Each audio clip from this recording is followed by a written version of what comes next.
In this video, I'm walking you through how to do supine groin progressive.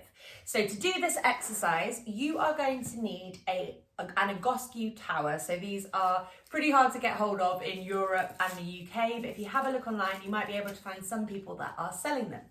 Supine groin progressive and the Egoscue tower are incredible at relaxing off hip flexors and really subtly and profoundly changing the whole of your body. So do not underestimate how having tight hips that cannot extend will affect your entire system. You know, the whole body is interrelated. This is what I look to kind of help and correct with my postural alignment therapy. It's educating my clients as to how the whole body is connected together. So just because you have foot pain, it doesn't mean that your foot is the problem. It means that your knee might be the problem, or your hip might be the problem, or your neck might be the problem. So no matter why you're coming to this video, or why you might be looking at my videos in general, no matter where your pain is in your body, be really open-minded as to where the underlying kind of root cause of the dysfunction is coming from. So I've done another video on double pedal progressive. So my personal preference when I do this myself is that I put both of my feet in the double pedal and I work them down at the same time. But for the purpose of this video, I'm going to show you how to do it with one leg at a time. You might be watching this thinking, which is best for me? The answer to that, try both and see what works for you. So no one knows how well your body is going to cope other than you. So don't let somebody else tell you what it is that you should be doing. Experiment, be open-minded, and just see which feels better for you during and which one gives you a better effect after as well. So I kind of mix it up, but my preference is to do the double pedal progressive. Mainly, I have to be honest, because it takes a bit less time, but I also do think that it works a bit better for me as well. You're going to need a pair of shoes, which is kind of off-brand for me because I spend most of my time barefoot, but I have got these little moccasin slippers, so they're kind of hard on the bottom. You want like a pair of hard shoes because it's going to lock your foot into the correct place. You don't want your foot sliding around in the pedal. It needs to be locked in place because it's going to change the twist through your legs. So I'm going to start off because I've got my setup, and I'm not going to do the entire process of this because for some people, they might be in the tower for a couple of hours or an hour a day. So I'm not going to do an hour-long video of me just laying around. Got my foot really tightly strapped into the pedal, so make sure it's not wobbly. I put a pillow under my head because I think it helps my mid to lower back relax off a little bit quicker. You can try that too. You might need a bit more propping up through your upper body. That's absolutely fine. So you don't want it to be that you'll lay on the floor with your shoulders kind of hunching forwards and your neck really aggressively tipping back. So just look after your upper body. Prop it up because the more comfortable your body is, the quicker your nervous system is going to let go of the muscles in the way that we want from the exercise. I've got a static back setup here for my other leg. So if you don't know what static back means, go and watch one of my videos on static back and I walk you through how high this needs to be in order to support your leg. You don't want the thing that you're putting your leg over to be either too high or too low. Okay, so I'm putting my right leg on my static back thing. I'm putting my left foot in the top level of the tower. I'm going to sort of fidget myself around. So I want to feel like I'm really elongating my left leg. And I'm also looking to see, is my left foot almost directly out of my hip? And actually I feel like my foot is probably a little bit too wide. So I'm going to shift myself over to the left-hand side, adjust things accordingly. It can take a little bit of fidgeting to get yourself in the right place, but once you're set up, you're set up. Cool, so I feel kind of happy here. My bottom is snug to the thing that I have my leg over for the static back position. My upper body relaxes, my palms face up, and I am just going to lay here for a while. So it might seem funny that I call this an exercise, but it is a really, really powerful exercise. And I think that almost every single Western person who has spent many, many hours of the day sat in a chair since they were a child at school will benefit from this exercise, because what this exercise does is it elongates and relaxes tight hips. So I've heard many, many times before, lots of people complaining that they have tight hips, and this is a really, really good way to get rid of them. Lots of people who have tight hips try and kind of aggressively like stretch out that tightness, but their hips are so dysfunctional that they can't let go in that position because the rest of the body isn't comfortable and working well enough. So this exercise is really, really good for people that don't move very well. You know, if you're struggling to do other things pain-free, this may well work for you really, really well in a way that other things don't.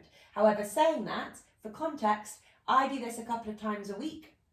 And there is, in my opinion, as I said, nobody that won't benefit from this. So I'm pain-free. I do exercise every day. I really prioritize movement, and obviously I hopefully kind of know what I'm talking about because of my job, but I still do this. So even though it's easy and boring, it's still important because I want to maintain my function and remain pain-free for the rest of my life. So I'm putting the work in now so that I don't end up like some of the people that I see a little bit later on in their life. What are we looking for whilst we're here? And I'll walk you through kind of what the exercise is doing in a bit, but I just want to kind of get you settled into the position. So you are really relaxing off completely. You are hoping that there is no tension through your body at all. If your lower back feels tense, or your mid back feels tense, or your neck feels tense, or anything like that, put something higher underneath your head and your shoulders, because it's going to help flatten your back, which is going to help your body let go, as I said at the beginning. This leg mustn't hold any tension, so watch that you're not like gripping with your thigh or gripping with your foot, and that's why the thing that you have your leg over has to be high enough in order for you to be able to switch off all your muscles without your knee kind of flopping to the side. With this leg, you are just relaxing and you are feeling for where your pelvis and lower back are in relation to the floor. So every few minutes or so, you're going to tilt your pelvis under posteriorly, like a kind of tuck under so that you flatten your lower back to the floor. And you are looking to see if there is any movement in that. So some of you are going to be starting off with such a big gap in your lower back that you can almost kind of put your hand underneath because you're so arched there. And you are definitely not going to be moving down a level. We are looking for that arch in your lower back to naturally settle down. So it's not because you're shoving it down, it's because gravity and time and your leg have let go in such a way that your back just settles onto the floor. So just relax here. Don't be on your phone. Don't read books. You can listen to a podcast. You can listen to some music or something like that. If you're working with your hands and keeping your shoulders tense, you are going to work against yourself as to how efficient this exercise is. So as much as possible, try and keep your hands flat on the floor, palms facing up, and just relax. Take this time to be with yourself and not doing other things, distracting yourself. So you're going to keep that foot on that top level of the tower until you feel like there is no movement when you tip that pelvis back and under. Your lower back can't move down to the floor because it's already on the floor. And when that's happened, you can put your leg, smooth, you can put your leg down a level. So what are we doing there? When it's on the top level, your hip is in slightly more flexion than it is when you bring it down a level. So when we're on this second level, I'm still in hip flexion, but I'm in a little bit less hip flexion. I'm starting to work my foot down towards the floor, which is going to put my hip into increasing levels of extension. So when we extend those tight hips, we are starting to increase that range of movement in an area that lots of people really struggle. What I want you to do is to truly be honest with yourself about your lower back and pelvic thing. So it is better off that you spend half an hour on the top level and then just stop than it is for you to spend half an hour but do the whole tower and rush through it. Because if you're at the bottom and your lower back is still arched and your hips haven't let go, you've completely wasted your time. But you haven't wasted your time if you've invested that half an hour having your foot at the top. So just don't rush this. I said it in my other video, the double pedal progressive video. Don't rush this because you can't rush perfection.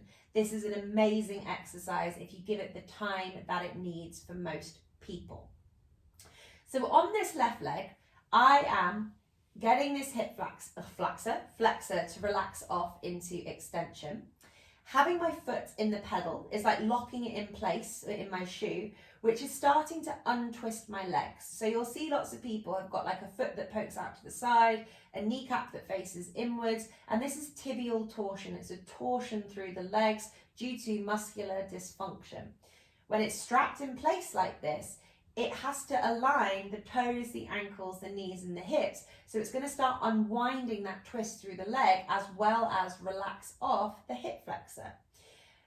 Be careful, if you are very, very torqued through your legs, you might find it uncomfortable to be in this exercise. So never force anything. If it feels wrong, do not do it. That goes for everything. So if anything feels wrong, do not do it, but do expect to have maybe some strange sensations and things going on, but it should feel intuitively right to you rather than feeling intuitively wrong to you. So if you're very, very torqued through your legs, having your foot and your knee like locked in this position might feel wrong. There's other stuff that might need to happen first, other exercises to reduce some of that torsion before your leg is comfortable in the tower. Likewise is hyperextensive knees. Not a genetic thing, by the way, but if your knees hyperextend due to weakness at the hip or the foot, you might find that your knees kind of buckle back uncomfortably and that you feel like you're in the joint here. So again, that's not the right solution for you. Do not do this if that feels like that's the case. For me, I get these like tingly sensations through my left hand side when I do this, not on my right hand side where my right leg is extended. I get it through my left hand side. So that is because I have tibial torsion through my left leg, and the tingly sensations that I get, the kind of fluttering and weird stuff going on through the left leg, is my leg untwisting itself, and then eventually the hip lets go as well. Don't feel a massive amount. So I don't feel that much that happens in my kind of hips and my pelvis, my lower back and my rib cage, but some of my clients get really dramatic things happen. So like a big sinking down of the rib cage, because the hip flexors, even though this might be where you feel it, they attach all the way at the bottom of the ribs. So as they let go, if they're tight, the rib cage sinks to the floor, which then brings the shoulders back to the floor. And this is why I don't want people on their phones or distracted with their hands, because this will impact what happens lower down, just like what happens lower down impacts what happens further up. The hip flexors are massive and they attach all the way back there. So some of my clients get like a clunk through their rib cage. I've seen people with like legs that are kind of wobbling and shaking away as all that tension goes, which is amazing. Some people don't really feel anything when they're in it, but then when they stand up, they're like, whoa, I feel like jelly. This is really, really weird. And I also said this in my other video as well, but do not be surprised if you have to rush to the toilet. So because of the location of where the hip flexors are, if they start releasing and they're pretty tight, they're going to have an impact on your other systems as well. So do not be surprised if you get a bit farty or you need to run to the toilet. That is also quite common. Do not rush this lowering down of your legs. So like I said, you might just be on that top level for days or weeks or months because your hips are so tight, that's what you need to do. Do not be tempted to take the foot further down than your lower back wants you to. If the lower back is curved, the hip hasn't let go, you're better off investing the time on those upper levels than rushing through to get to the bottom. Another thing that this exercise is really good for is pelvic movement. So when you're in this position, this side of my pelvis is kind of tilting forward slightly, and then my right hand side of my pelvis is tilting backwards into flexion. We're getting a bit of a disparity from side to side in the pelvis. So if you're somebody who has a pelvic tilt disparity, I have that, and most of my clients do, to be honest. If you are somebody who has a pelvic tilt disparity, this exercise helps with that massively because it's putting your pelvis in the disparity. So once you've done it one side and then you do it the other, you will be moving that pelvis through that range of movement from side to side, which will help restore the neutrality at your pelvis. After a little while, I like to take my pillow away, just because my kind of mid-lower back is relaxed off, and then my neck feels weirdly long and relaxed on the floor. But if you feel like you take your pillow away and it creates a lot of tension through your mid to lower back, put the pillow back. Likewise, if you feel like your pelvis and your lower back are almost too uncomfortably crushed into the floor, which can happen if you are very posterior through your pelvis, pop a towel under your lower back. Sort of roll up a towel into a sausage, a sort of 3-inch diameter sausage, and pop it under your lumbar spine so that you hold that curvature that we want in the lumbar spine. So that's a kind of confusing concept to get your head around, because I'm saying, well, we want your lower back to be flat. But if you are somebody who is so flat through their lower back and so tucked under in their pelvis, then we're not really wanting to encourage that more. We want to encourage more of an arch in your lower back. So try it this way without the towels. And then if it feels wrong in your lower back and in your pelvis, like you've got coccyx pain or something like that, Try and see how it feels when you slide a towel underneath your lower back in a sausagey type shape. You might take that pressure off and it feels entirely different. So obviously I've got one leg here and I've got one leg here, and it depends on how much time you've got, but if you've got lots of time, you are going to spend as long as this leg needs to get all the way down to the floor. But in reality, as I said, some of you might take weeks to relax off your hips well enough so that you can get to that bottom level. But try and ensure that you have a decent stint on both sides of your hips. So don't just do like 5 minutes on one side and half an hour on the other because you run out of time. Look at your diary and think, okay, I've got half an hour, so I'm going to do 15 minutes on both sides. You may well have one hip that is kind of tighter than the other. That's really, really, really common. But just because that hip is the one that you know is tighter, it doesn't mean that it's the only one that you should do. So it might be that you think, oh, I'll do 10 minutes on one leg and 20 minutes on the other. But as much as you can, try and keep it even from side to side, because we're trying to, just because one hip's tighter than the other, it doesn't mean that the other hip doesn't need it. And it might be that the other side, you don't feel very much going on in your hip, but you might get more of a drop in the shoulder. So the way in which your body is going to experience this exercise is different from side to side, depending on the compensations and dysfunctions that are going on in your personal body. So you're staying relaxed, focusing on your breath, trying not to get too distracted by your hands. So really ignore me because I'm a bit of a expressive talker. And I would be staying in this for possibly for my body, knowing what I know, maybe another 20 minutes, 30 minutes or so, and then I'd be going on the other side. But do not be surprised if you are in this for an hour at a time in total, so half an hour on each leg. That's probably going to be a decent stint for most people. Sort of final things I want to wrap up. Don't push through any pain in order to achieve anything ever, but do be prepared for weird sensations as you do this, and that's going to differ for everybody. So some people are going to get very extreme reaction to this, and hopefully in a kind of good way, but in a weird way. Some people won't really feel very much at all, but even if you're not feeling anything, it doesn't mean that nothing is happening. It's just that it's subtle. Your body isn't that dysfunctional in your hips or whatever, so you're not experiencing the change in the same way that somebody who is massively dysfunctional in their hips would, but it doesn't mean that it's not doing you good, because if you sit in a chair for many hours in a day, this is lengthening off that. So we have to do this work to mitigate the amount of hours that we are spending in flexion as modern Western people. So yeah, point number 1, expect funny reactions. Don't be surprised if you get funny reactions, but don't expect them. It's going to be different for everybody. Take your time, don't rush, listen to what your lower back and pelvis is telling you. Is there any movement there? If there is, stick at that level. If you're really flat to the floor, take the foot down to the next level and just put in the effort.